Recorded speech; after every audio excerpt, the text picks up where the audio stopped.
Môžeme.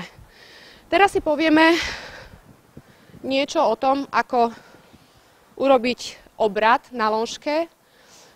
Veľmi rada používam obraty na lonžke, hlavne pri mladých koníkoch, pretože trošku takými ako keby častými obratmi si ako keby budujeme to, že ona má oči na mne, pozoruje ma, sleduje ma, pretože není to len také klusanie na kruhu, že však dobre kluskám si, ale chcem, aby očakávala, že od nej budem chcieť aj niečo viac. Tým získam u nej viacej rešpektu, pretože mením smer jej pohybu. Takže ideme si to ukázať najprv na takej kratšej vzdialenosti v kroku. Pošleme ju na kruh. Tak. Ideme. Na kruhu kráča. Chcem zmeniť smer. To znamená, prechytím si bičík, vodítko a vymeníme smer.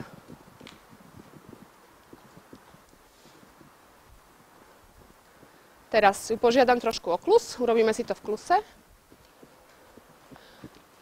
Ona tento cvik veľmi dobre pozná, takže môžeme v kluse. Opäť preložím si vodítko, bičík, rollback. Ideme ďalej. Vidím, že cvik chápe, tak si dám trošku dlhšie vodítko a nechám ju klusať na väčšom kruhu, čo je pre koňa príjemnejšie. Vidíte, ona ma stále jedným okom sleduje, že čo bude sa ďalej diať. Urobíme si ešte jeden obrát.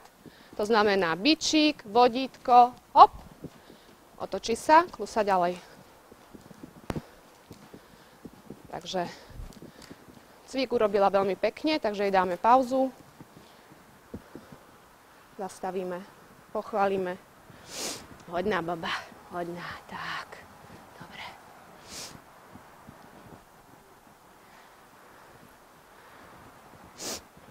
Dobre. Teraz si vymením lonžky a ukážeme si jednotlivé chody na